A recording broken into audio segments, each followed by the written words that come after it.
Collagen peptides, well, they're said to have a lot of benefit, but is that actually the truth? And does it make a difference whether you're getting it from supplements or food?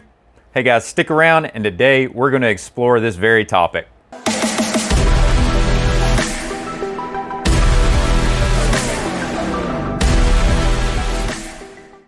Hi everyone, and welcome back out to the Harvest Your Health podcast.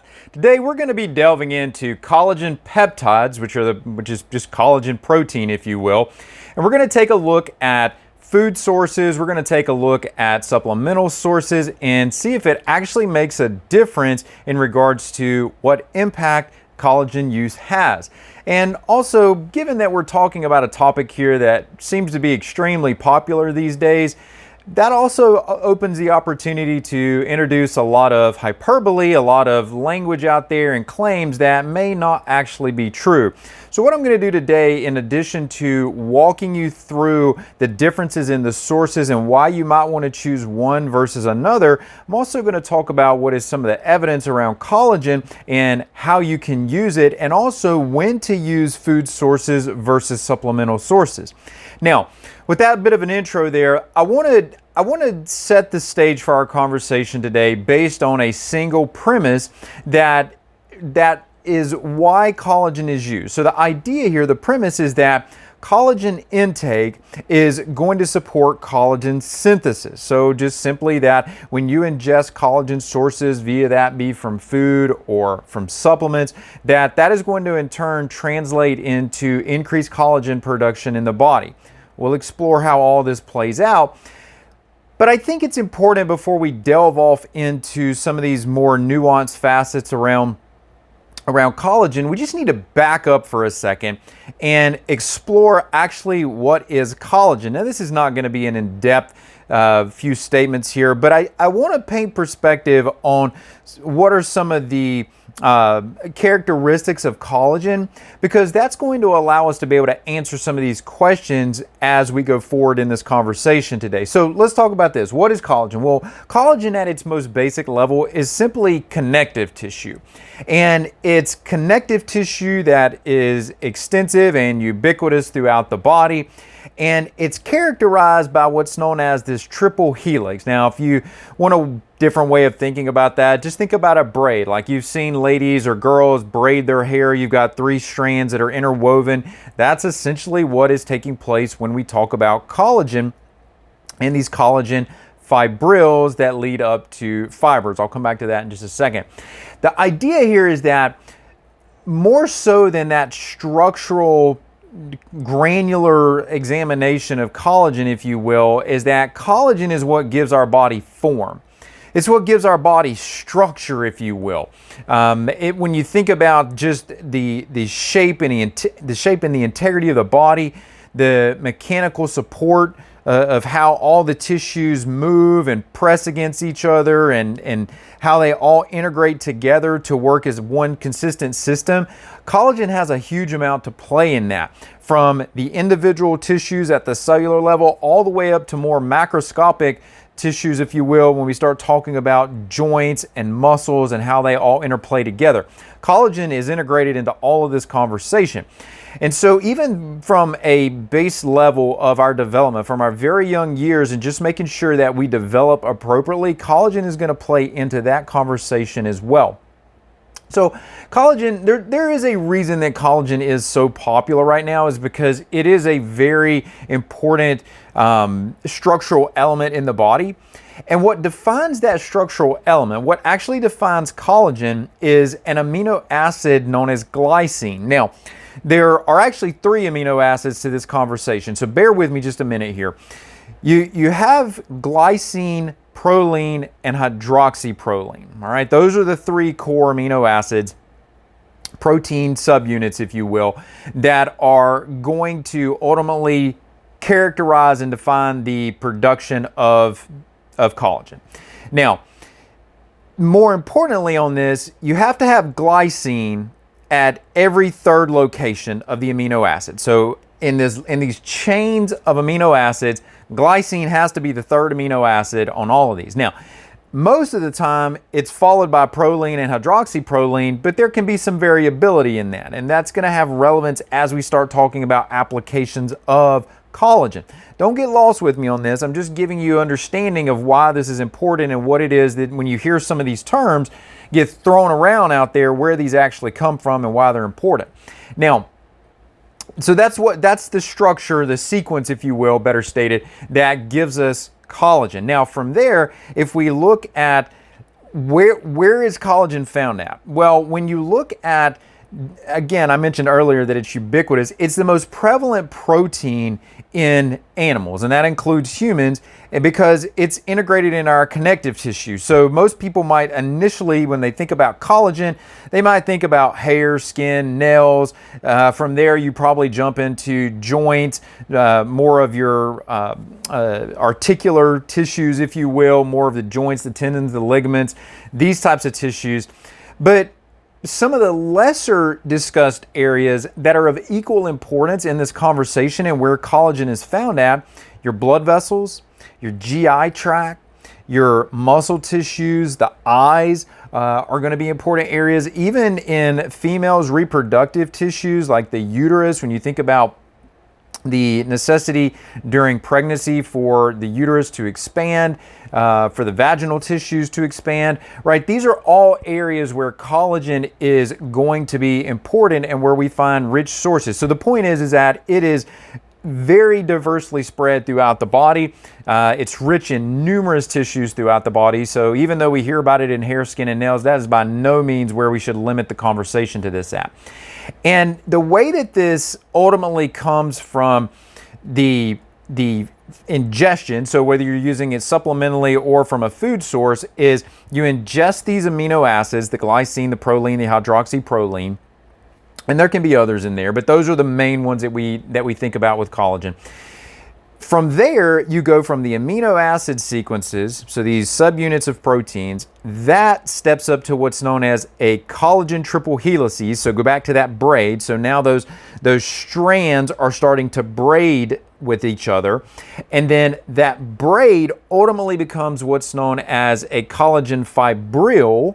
And then the collagen fibril becomes collagen fibers. And then from the collagen fibers, that's again where we go back to seeing it ubiquitously spread throughout the body. Now, that is giving you an overview of what is collagen. But here's where I think maybe most of you are more interested in is starting to have this conversation between supplemental sources and food sources.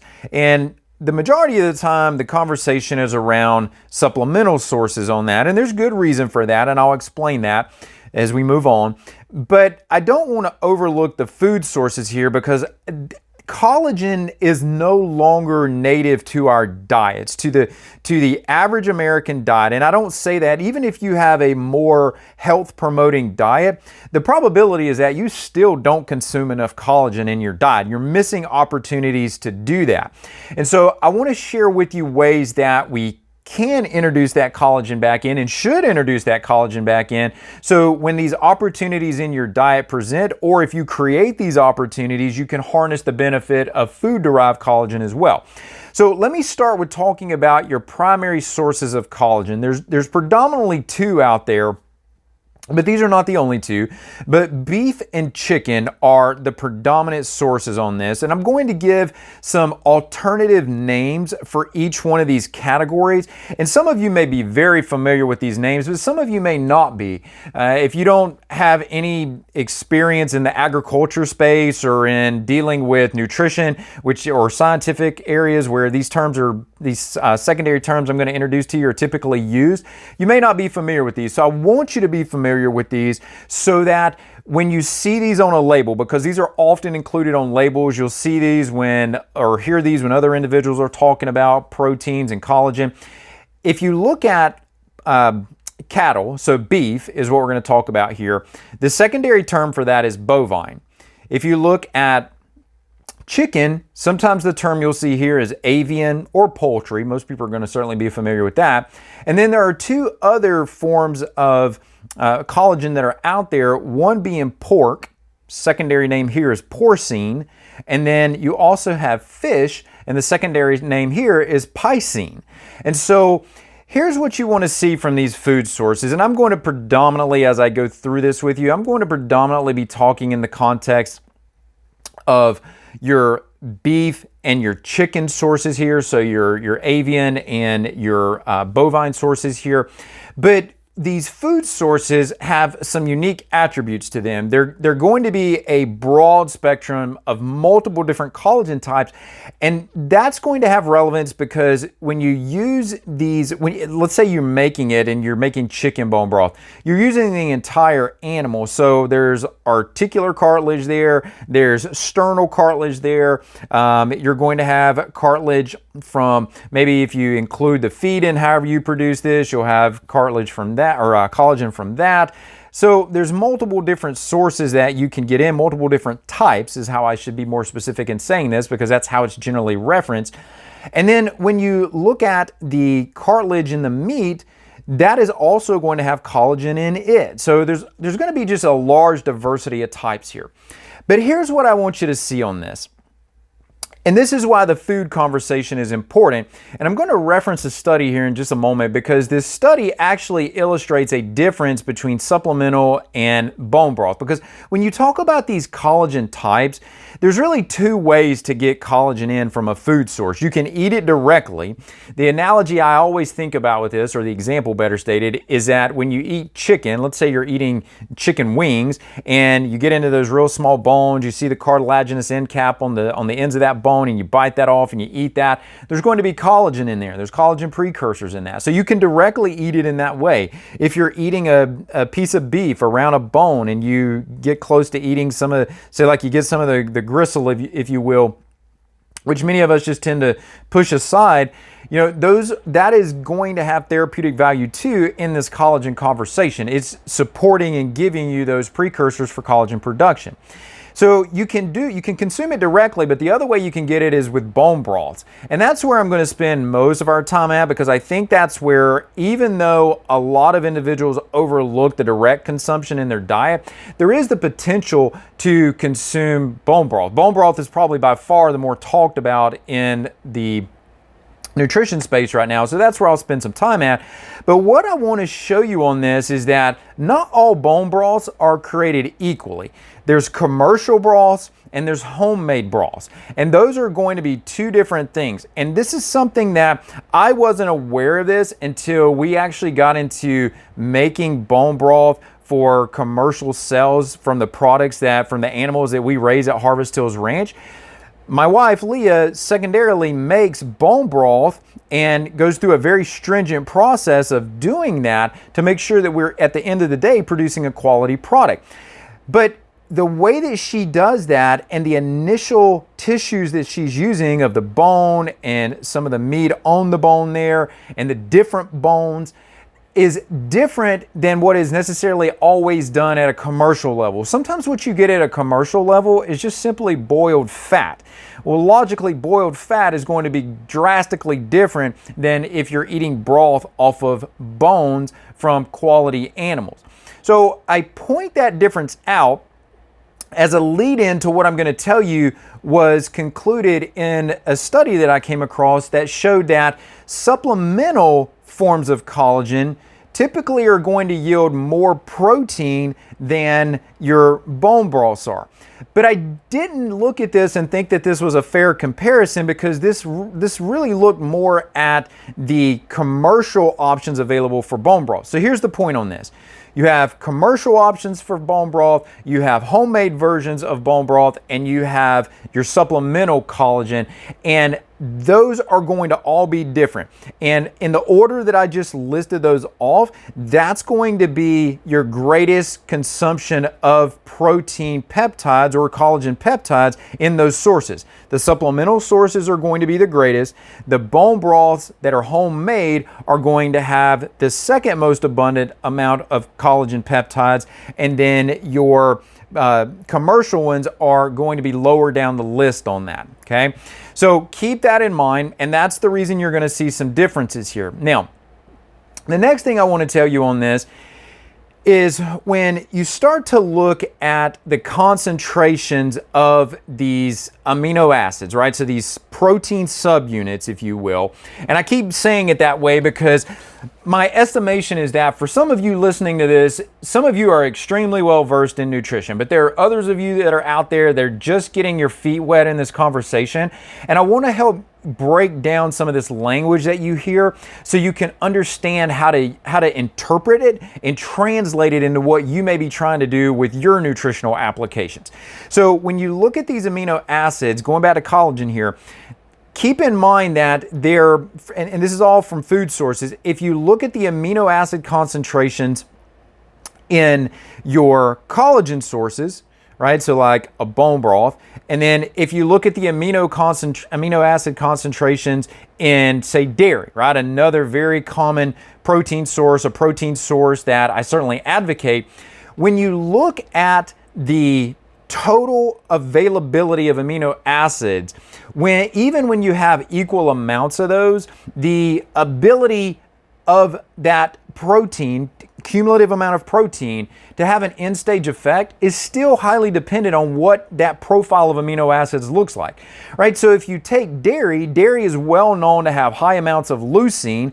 Leucine is an anabolic amino acid. It's going to support building, regeneration in the body, muscle tissue development. But you compare that against your collagen peptides, and collagen is going to have a low amount of leucine. So using collagen to just increase protein works, but if your focus is going to be for being anabolic and muscle tissue development, it's not going to be as supportive there.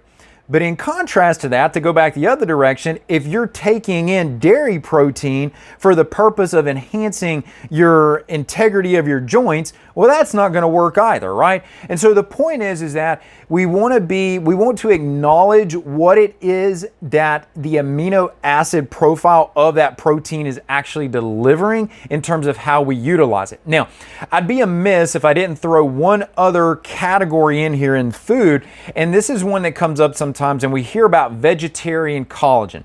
Guys, let me be very frank about this. There is no such thing as vegetarian collagen, all right?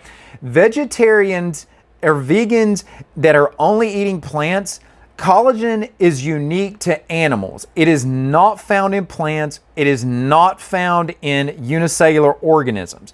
So, that's just a stated fact in the medical literature, right? So if you're going and looking to try to regenerate your articular tissue, your joints, if you will, to say it differently, and you're vegan, you're going to have to reach outside of your vegan limitations to be able to do that with collagen, because you're just not going to get high concentrations of glycine, proline, and hydroxyproline to be able to accomplish that.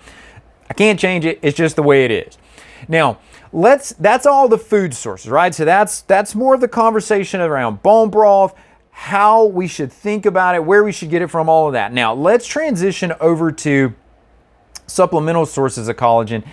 And here I want to start our conversation off with looking at the different types of collagen. Most of the time you'll see on labels type 1 and 3 or type 2. Let me step back for just a minute before we delve into all that and just share with you that at current we know about 29 different types of collagen that are in the body. So why do we only hear about type 1, 2, and 3? Well, the reason we only hear about type 1, 2, and 3 is because that makes up between 80 to 90% of our total collagen. So by far, the vast majority of collagen in the body is going to be 1, 2, or 3. These other secondary sources, and that may not be exactly the right terminology to apply here, because some of these sources beyond 1, 2, and 3 are more concentrated in other tissues. They're just not as ubiquitous in the body. And the other aspect that, apart from just being 1, 2, and 3 being the most prevalent, is that at this stage right now, they've also by far been the most researched forms of collagen. And so that's important. But here's the question on this.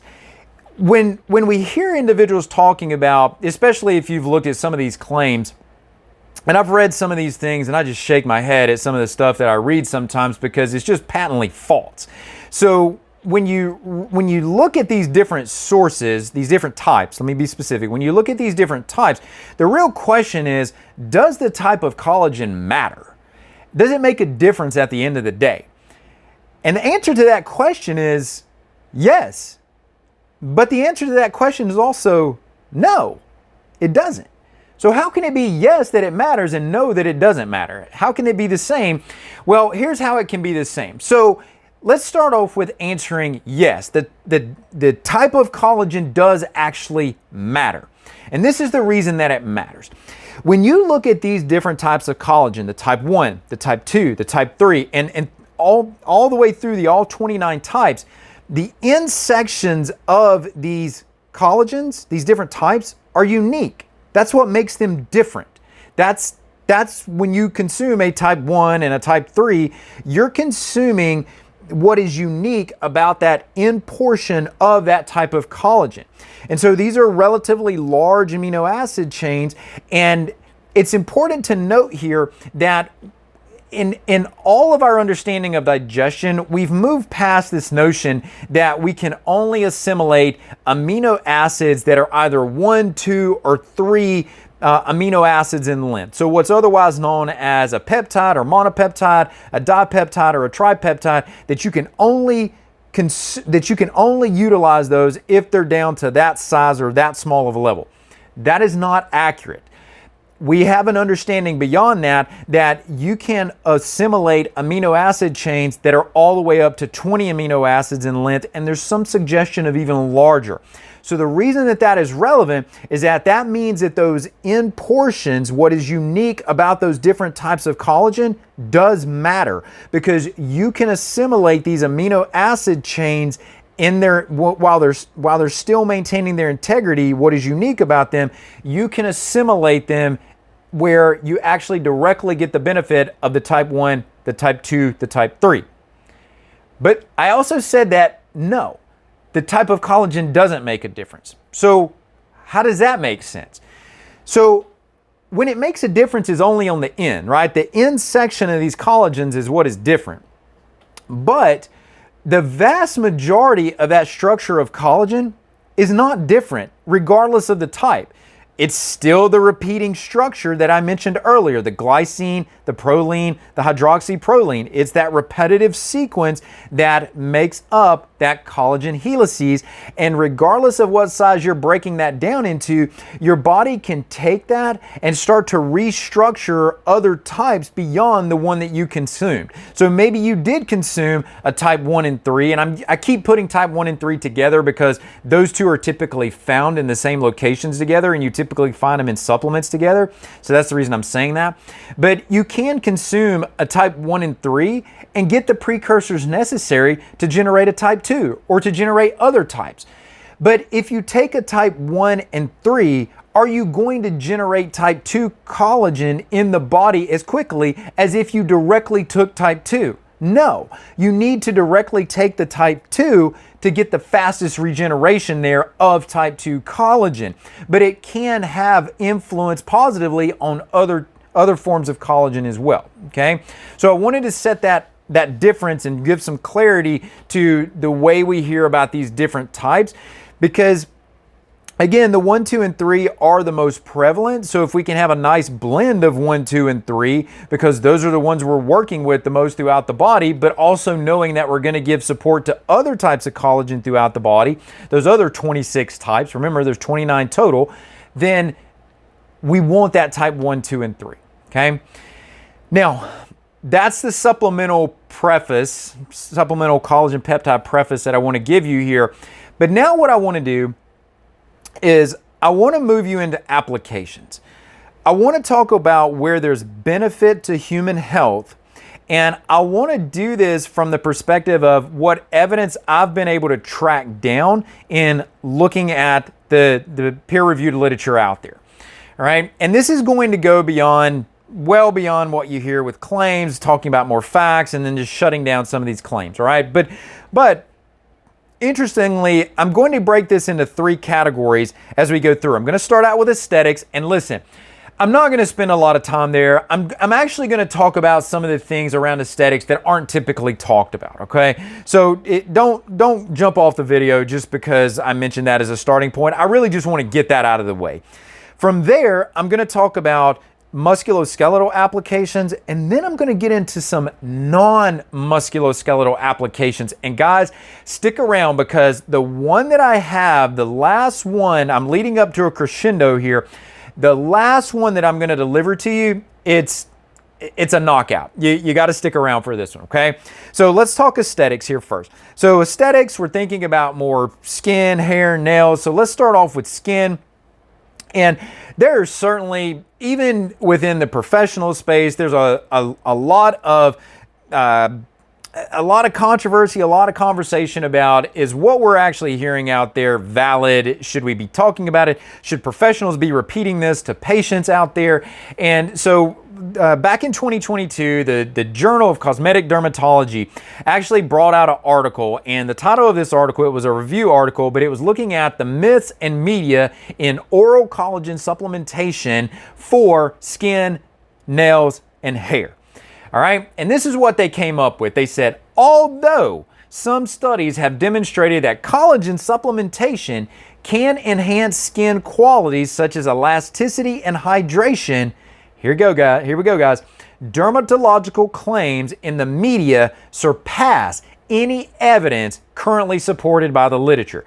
So buyer beware, do your due diligence and know what you're trying to accomplish, and also know what forms you're getting if you're using supplementation, and equally know what you're trying to, like what your endpoint is that you want to accomplish, right? And where's the sourcing on this? Those are all things you've got to look at. But here's what you need to know about it if you're looking for hair, skin, and nails.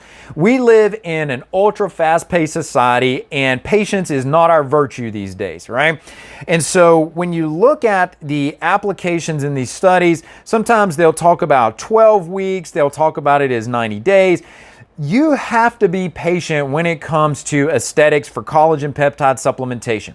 So if you're trying to optimize hydration, you want to reduce wrinkles, improve the elasticity in the skin and the tissues, you just got to be patient. You've got to recognize that 3 months is going to be your minimum window. And the more things that you're doing that are detrimental to collagen, the more inflammation you have, the more oxidation you have throughout the body, the poorer your diet is. These are all things that are going to take that 3 month, 90-day, 12-week time frame and are going to continue to extend it out even beyond that.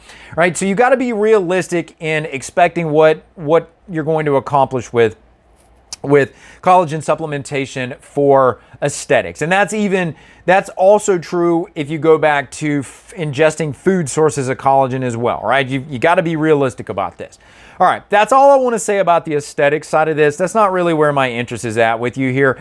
I think many of you, especially females, do come to collagen for that reason. But I want to talk beyond just aesthetics because that's such a popular talking point that we need to dig into some of these other areas where collagen shows benefit.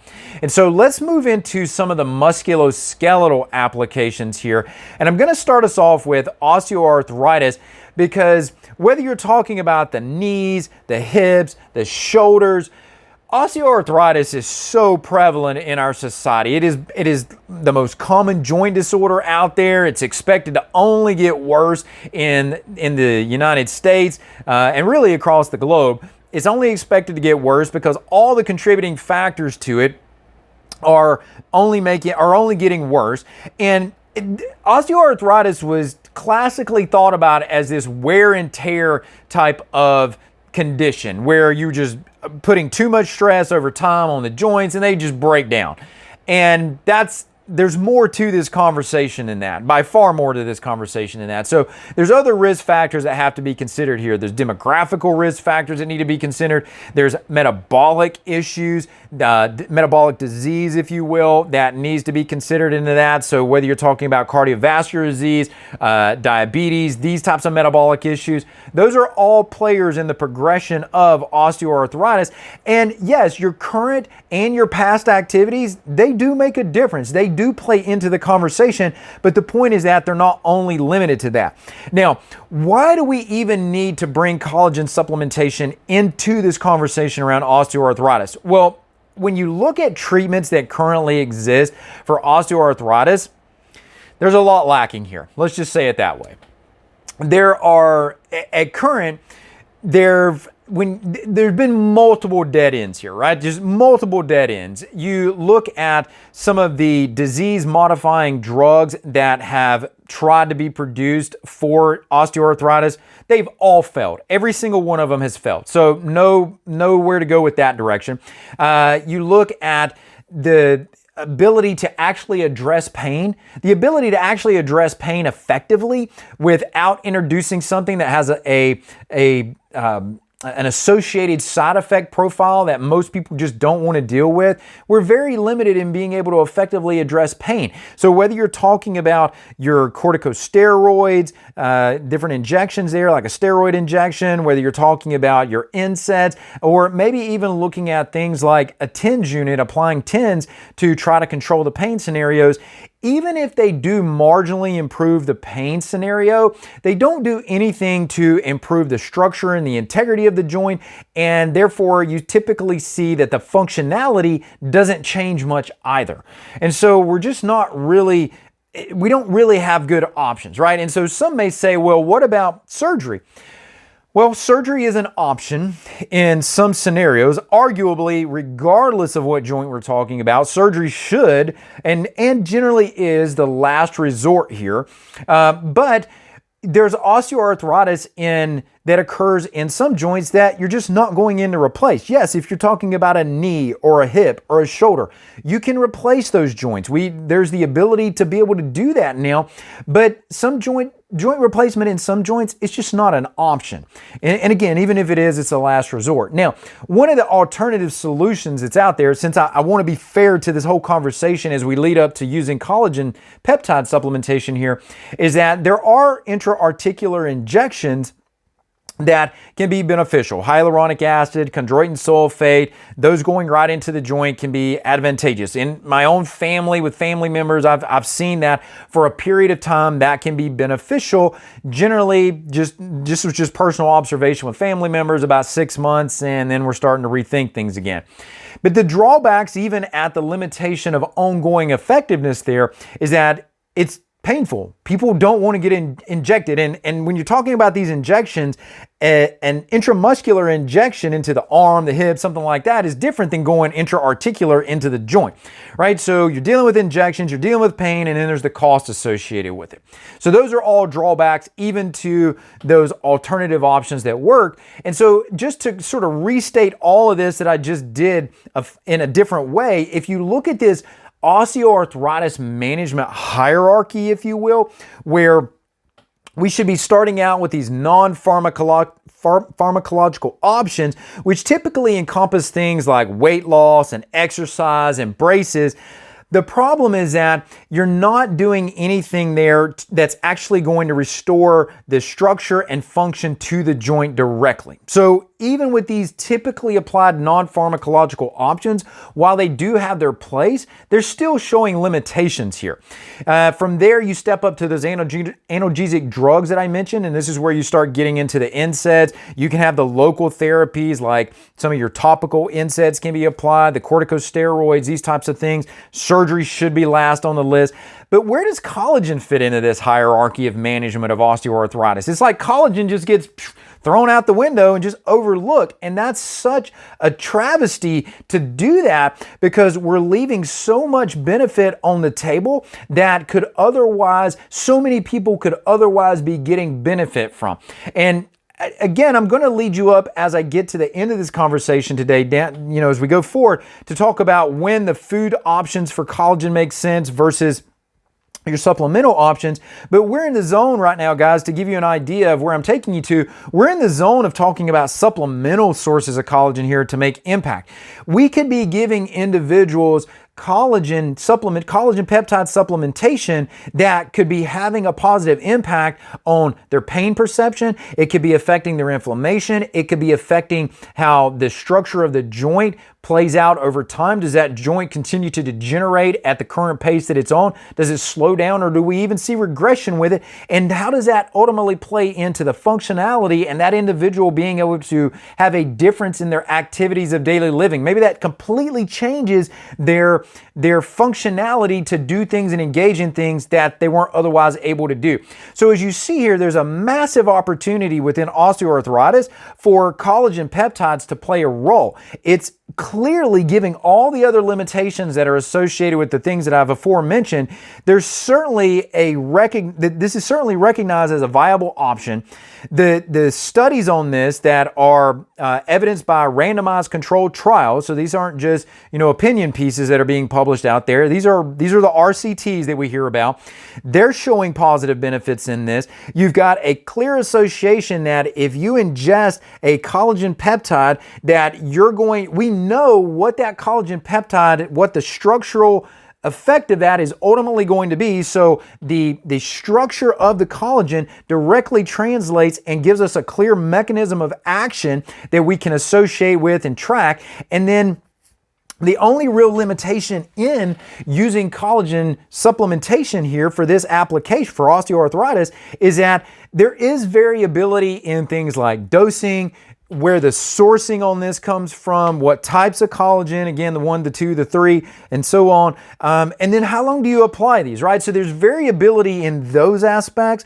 But in general, if you struggle with osteoarthritis, you need to have collagen peptide supplementation in your protocol, and you also need to be looking at ways to bring collagen in through your diet. You need to take both avenues, both approaches are going to be beneficial for you. Okay, that's osteoarthritis. Now let's talk about its cousin, rheumatoid arthritis. But rheumatoid arthritis is different, right? Rheumatoid arthritis is still an arthritis, but it's an autoimmune driven arthritis. So we've got another layer to it, whereas osteoarthritis is not autoimmune, rheumatoid arthritis is. And apart from these structural aspects here, there's another application where collagen shows benefit as it relates to rheumatoid arthritis, and this most likely can also be extrapolated out to the other autoimmune conditions that individuals deal with, whether that's things like Hashimoto's or celiac disease or Sjogren's syndrome or lupus, right? I mean, it's an extensive list of these named autoimmune conditions. But the point is that regardless of whether we're talking about rheumatoid arthritis or one of these other ones, is that collagen peptide supplementation shows an effect on modulating the gut immune system. So a large percentage, a large portion of your immune system is based in and around the GI tract. Numbers on this vary. You're going to see 60 to 80% here, depending on what outlets you read on this. But the point is that it's over half. It's a majority by far on this, right? And so we can see that there's direct modulation of the gut immune system, which translates to more modulation of the overall immune system throughout the body based on the ingestion of collagen supplementation. I'll introduce something to you here, just as a quick little teaser of, I want to share with you what is being seen out there with effects of collagen supplementation and with bone broth utilization on the microbiota. This is big, right? This is something that everyone needs to know about, especially given how many areas we're seeing the microbiota involved in right now. It continues to grow. All right, so osteoarthritis, rheumatoid arthritis. Let's transition over to, we're staying in the musculoskeletal world. Let's transition into osteoporosis. Goodness gracious. Osteoporosis. And here's what you need to know on this. Be patient again. Be patient and use an effective dose. That's really what this conversation of collagen supplementation and collagen sources in your osteoporosis comes down to. You need to be thinking somewhere around the time frame of 12 months, so up to a year on this. You need to be thinking not in milligram dosing in here, but multi-gram dosing on this. So 5 grams, 12 grams, 15 grams, 20 grams. I'm going to suggest 20 grams because we don't have, even though some of these studies have been done around the 5 gram mark and they did see positive outcomes, in general, higher amounts are going to be better. So 15 to 20 grams is going to be more optimal to reach some of these positive endpoints that I'm telling you about as we go through here. Now, another one where collagen supplementation certainly should be more utilized is in chronic pain. Guys, listen, 19%, almost one out of 5 people deal with chronic pain in the United States. That's ridiculous. That's way too many people. And if you look at some of the associated drug problems, like prescription drug problems that we have, some of these classes of drugs, it's because of trying to manage pain, like the whole opioid issue, right? It's a pain issue, trying to manage pain, right? So we need other avenues to be able to pursue. And here's what's I think most important about this is that pain can be gauged on a scale, right? I mean, you may have minimal pain, just more of a nuisance, all the way up to pain that is chronic and absolutely debilitating to you. And as you continue to move up that scale, you're seeing changes in your physical capabilities, you're seeing changes in your activities of daily living, the things that you can and do want to do throughout the day are going to change. And guys, the more things that you have to strike off of your list that you can't do, the more that's impacting your mental health. And so even though I'm not really, with all this collagen conversation today and these benefits, I'm not talking specifically about anything directly related to mental health, there is a mental component to this that has to be acknowledged.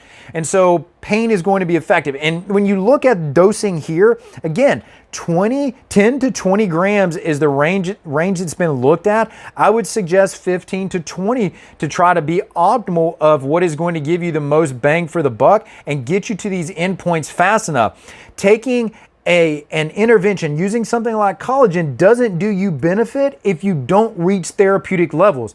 Don't waste your time, get to a therapeutic level. All right, now as we talk about this last segment here in the musculoskeletal group, I want to talk about exercise. And there's 2 things that we can think about with exercise and collagen ingestion. Collagen peptide ingestion. So let's talk about recovery. So I do a workout. It's a hard workout. I've pushed myself up to what my limits and my capabilities are, and I want to recover. I know I put a pretty hard beating on my joints. Maybe I did some heavy squats, and I want to give my knees some support to help to regenerate and strengthen and build that cartilaginous tissue and the integrity in it over time, build those tendons. I can use collagen peptides to be able to support that collagen synthesis. Remember, go all the way back to the very premise that I started this with, which is that collagen peptide ingestion, diet or food, translates into collagen synthesis in the body. I think I've shared with you enough information at this point to clearly illustrate that point to you. All right, so that's one application when we talk about exercise. It's just, let's speed up your rate of recovery, right? But remember, I also differentiated earlier between dairy and collagen as a protein intake, right? If your goal is recovery of the joints, you need collagen. If your goal is recovery of the muscle tissue in terms of supporting development of muscle tissue and keeping you anabolic, promoting muscle protein synthesis, therefore you need more of something like a dairy source because it's higher leucine, not higher in glycine like the collagen is. Okay, so that's one application. Now, in addition, we do see evidence out there for you individuals that are looking to engage in exercise. You're trying to figure out ways to use it and use some different dietary and supplemental interventions to accelerate the benefits that you're getting from engaging in exercise. Hey, listen, collagen supplementation can check that box for you. So we can talk about modifications in body composition. And again, everything I'm telling you is combined with resistance training specifically. But what's unique about this is that these outcomes have been shown in men, in women, in healthy populations, in premenopausal populations. So they've been across a large portion of the lifespan. They've bridged both genders here. And this can be something that if you're looking to enhance your metabolic function, Collagen peptides can do that. Diet or from food, diet or from supplementation. They can do that, and they can do it by improving fat-free mass changes. So if you want to increase overall muscle tissue, and again, this is not to be confused with the whole leucine conversation that I was just alluding to a little bit earlier. This is just about keeping your total levels of nitrogen and amino acid pool as high as you can to have availability of these amino acids to be able to support that synthesis process when it does get kicked into motion. So really, when you look at exercise, the question you need to ask as it relates to collagen peptide supplementation use is, what am I trying to accomplish with the supplementation? And just be specific on that. Answer that question specifically. And if you're trying to support recovery and synthesis of collagen after you've put yourself through a hard workout, collagen peptide supplementation is for you. Now, let's transition all out of this whole musculoskeletal conversation. And I think this is where we see the most fascinating impact of collagen. And this really goes beyond looking at things from a structural standpoint. This looks at things from a functional standpoint as well, right? And so I'm going to start you off with everybody's favorite area, which is the microbiome, and recognize that when you look at stimulating some of the most predominant species in the gastrointestinal tract, I'll speak specifically to bifidobacterium species because I know that the evidence is there for that. Bifidobacterium species can be stimulated by hydrolyzed sources of poultry and meat trimming. So literally just using the hydrolyzed collagens off of these sources can stimulate the activity of bifidobacterium. The question is, how does it do that? Some of you may be familiar with the terminology of a prebiotic, right? So let me actually back up even from there. So just in case you're not familiar with this terminology, there's 3 different biotic terms that are often used now. We mostly have heard about a probiotic in the past. Probiotics are the actual microorganisms that inhabit the gastrointestinal tract. They can be used supplementally. You also have prebiotics. Those are going to act as nutritional sources for the probiotic. And then you have also what's known as a postbiotic, and postbiotics are byproducts of the probiotic, okay? So let's talk about the prebiotic because we want to nourish, we want to feed the microbiota here because this is what collagen can accomplish. Collagen can act as a prebiotic. Most of the time we hear prebiotics as different fiber sources. That's by far where the majority of the conversation's at on this, but that's a limited viewpoint. It's not that it's not valid, it's just limited. Don't put blinders on and just go with collagen. Go with fiber. You also want to look beyond fiber. Some of your polyphenols, your plant-based antioxidants have a huge impact here as acting as prebiotic. But for the purpose of our conversation today, we're talking about collagen. Why aren't people talking about collagen as a prebiotic? It can stimulate the growth and the favorable changes that we look for in the microbiome. It can create these profile of microorganisms that can support and optimize health. It can help us overcome states of dysbiosis or abnormal patterns of microbiome, patterns of microorganisms, microbiota in the gut. And so we see this because these collagen peptides allow for the production of what are known as branch chain fatty acids. Now, just to be clear on this, that is not short chain fatty acids, and it is not branch chain amino acids. We are talking about branch chain fatty acids, and these can stimulate just the microbiota just like a short chain fatty acid can. These go by such names as isobutyric acid, isovaleric acid, isocaproic acid. Those are some of the more popular names for branch chain fatty acids, but the point, these act as prebiotics and they can optimize that profile of microbiota in your gut. So when you take a collagen source in, when you take in collagen peptides, those collagen peptides are not just isolated in their effects to your aesthetics or to your musculoskeletal state. They're having benefits beyond that as well. To give you further evidence to this point, I want to share with you in regards to cardiovascular applications. Remember, I started out and I said that the vascular integrity is largely dependent on collagen. If you want to maintain the elasticity in the vessels to allow them to adapt to changes in blood pressure, collagen is going to be part of that conversation. And I want to just point out, just to hit the nail on the head with this topic, I want to point out to you a review that was titled The Effects of Collagen Peptide Supplementation on Cardiovascular Markers, and really pointed conclusion that was drawn here, which says that our analysis also indicates that collagen peptide supplementation did not affect glycemic markers. So it's not affecting blood sugar in any way, and that our outcomes indicate that collagen peptide supplementation reduces fat mass. Hey, that's a good thing. Reduces fat mass, LDL, and systolic blood pressure while increasing fat-free mass. So a lot of these measures of metabolic derangement or metabolic syndrome, leading in that metabolic syndrome direction, a lot of these indications were positively affected, and we saw that there was an improvement in fat-free mass.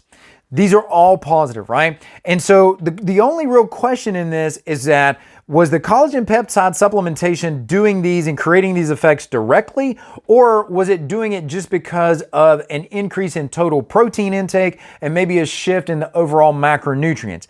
I don't know. Regardless, we see these positive outcomes. Hopefully we'll get clarity on that over time. Now, let me just rattle off a few things here where these collagen peptide supplementation can also check boxes for many of you that are out there. And this last one, guys, just listen to this last one that I get to, because it's a big conversation out there right now. So here we go. Here's our list of others. Benefits in aging, benefits in trauma. If you get injured, you scrape your skin, you have a graft or a surgical graft or something like that, and you want that to heal faster, collagen peptide supplementation, bone broth, they can help accomplish that for you. Burns, right in that same line of thought. Skin and dental implants, right? So maybe you get a dental implant, you want to recover from it faster.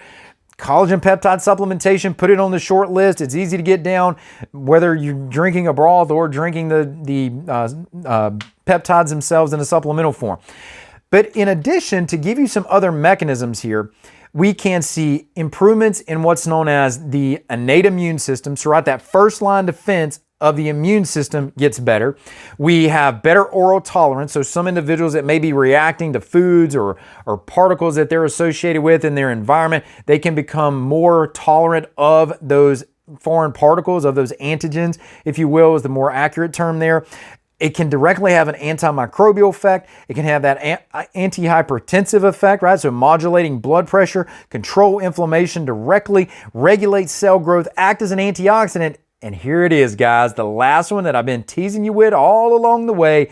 It is going to be an inhibitor of dipeptidase 4. Now, dipeptidase 4, also just known as DPP4. Now, some of you are asking, what in the heck? You led me all the way up to this just to tell me or introduce some term to me that I have no idea what it means. Yes, I did. And here's the reason that I did that. I did that because collagen peptides have been shown to be an inhibitor of this enzyme. Now, why is that important? Well, it's important because there's a class of oral diabetic medications known as gliptins that are literally inhibitors of this enzyme, of DPP4. But what's more important about that is that this enzyme, DPP4, also inhibits GLP-1. Now, we have medications out there like Ozempic, also known as semaglutide, these GLP-1 receptor agonists. This is a big medication class out there. It's a growing medication class, and it's used for weight loss. It's used for individuals with type 2 diabetes, so it supports glucose management, but it's looking at the effect of glucagon-like peptide, but this enzyme, DPP4, inhibits glucagon-like peptide. Glucagon-like peptide improves glucose numbers. It improves weight management. But glucagon-like peptide is inhibited by DPP-4. Well, what if we could inhibit the enzyme? We can inhibit the enzyme that's inhibiting GLP-1, and guys, that's what collagen peptides do. Collagen peptides give you more benefit out of your GLP-1, out of your glucagon-like peptide. You see more benefit from that, so you can get more mileage out of balancing your blood sugar directly because of the impact that these collagen peptides are going to have on this enzyme. That's outstanding. So if any of you listening to this are trying to improve your weight management, trying to improve your blood sugar levels, you need to think about the role that collagen peptides could be playing in that. Now, from here, what I need to steer you on, that's all the benefits that I want to talk about there, and certainly that's a long conversation right there.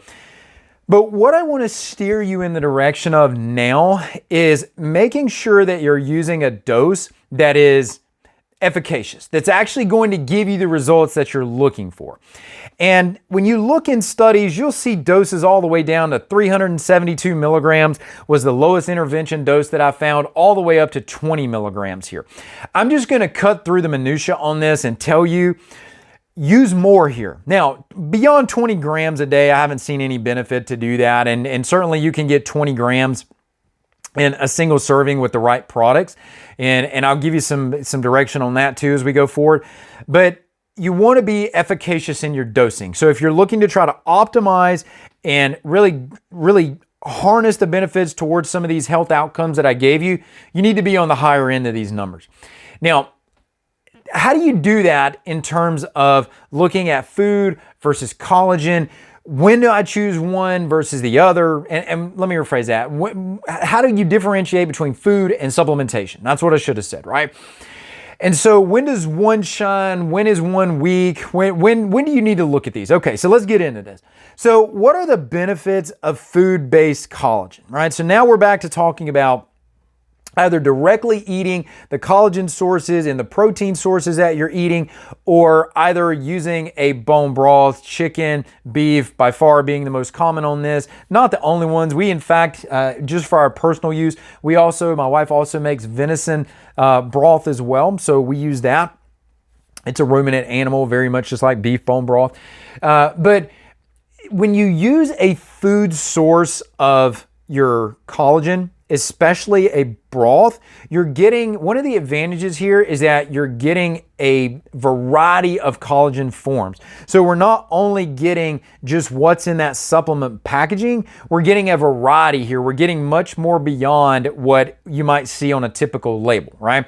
And then in addition to that, when you can just drink, if you make a bone broth, you can just drink the bone broth, right? It has a nice flavor to it, especially when it's cold outside and you just want something warm. You saute it up on the stovetop, pour it out of a jar, warm it up on the stovetop and drink it, and it's just nice to sip on. But you can also cook things in it, right? You can saute vegetables in it. You can cook, if you want to, say like you wanted to cook some beans or something like that in it. I'm not a huge legume eater, but like green beans, right? We eat green beans sometimes out of a garden. And if I wanted to just cook those in it, it works great for that. Or maybe even if you wanted to saute some meat in it, that all works fine. Just braising some meat in some broth and it gives it a nice little added flavor. Or if you make a soup, it can be a nice base for a soup, right? So there's unparalleled flavor that you're going to get, and the more flavor you have, certainly the easier it goes down. We're stimulating those other senses that we can enhance. Now, one of the things that I will say, if you are going to use a food-based source of collagen, again, direct consumption or broth, is that you've got to know the source of the animal. You've got to know the source of the animal. There's just no compromise on this part. Because the weakness of some of these supplemental forms, and listen up guys, listen good to what I'm getting ready to say.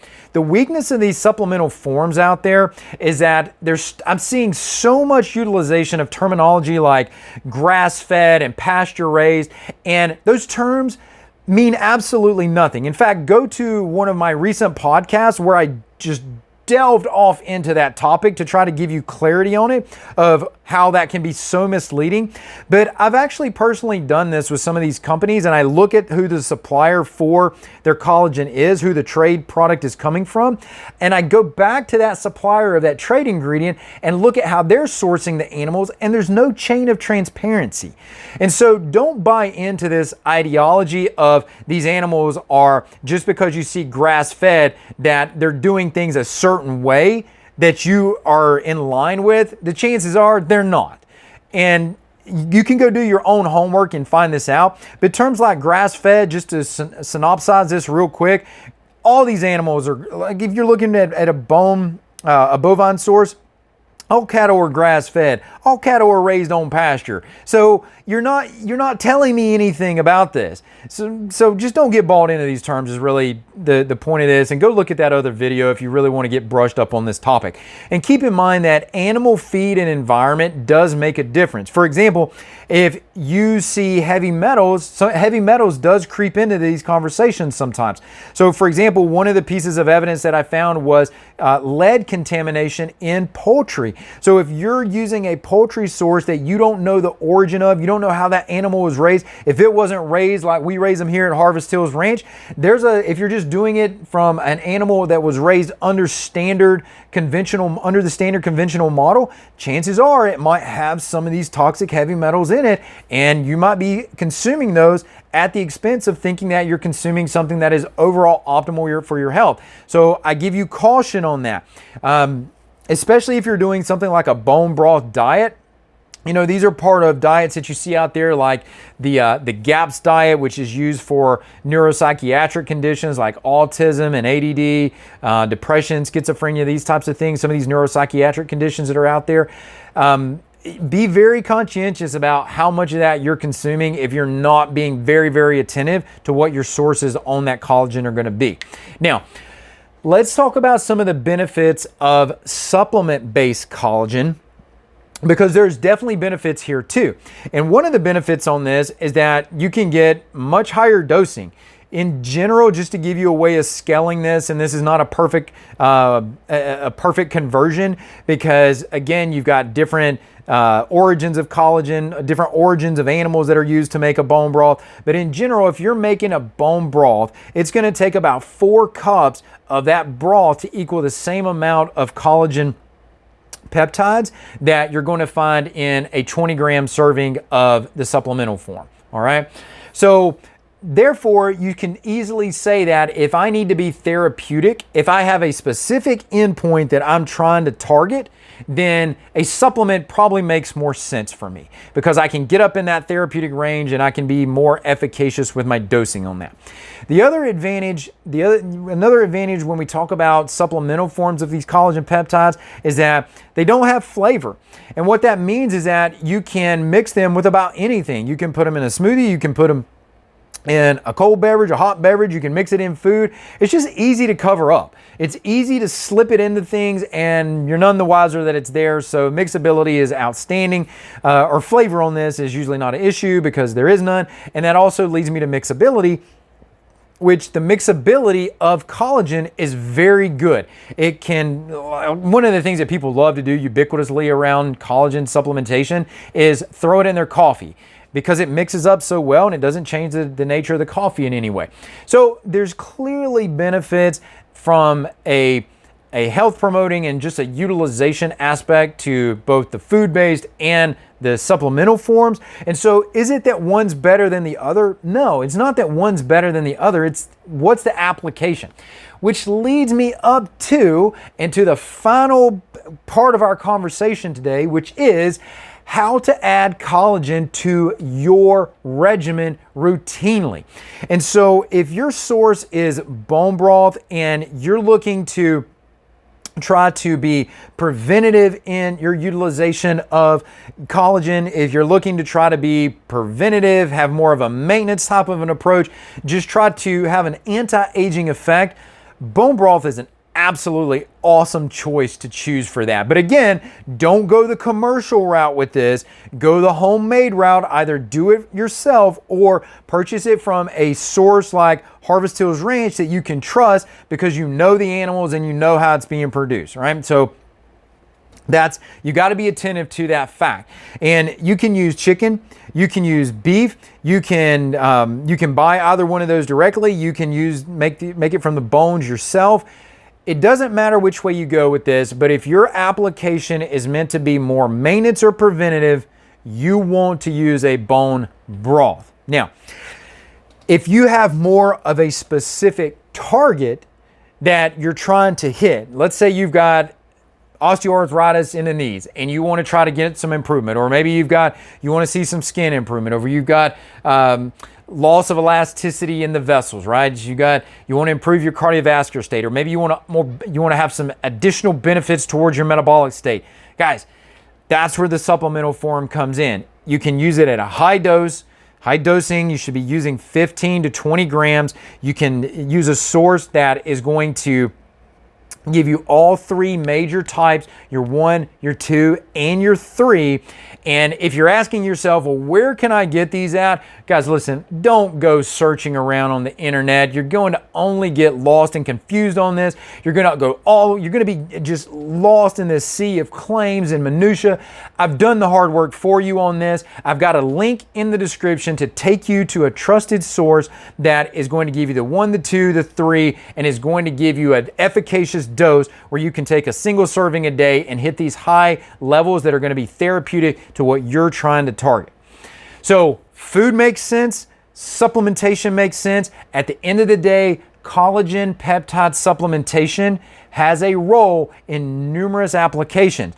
Do you have one of these? If you do, or if you just want to be preventative, start figuring out how you can take these recommendations of implementation that I just gave you and start inserting these into your lifestyle.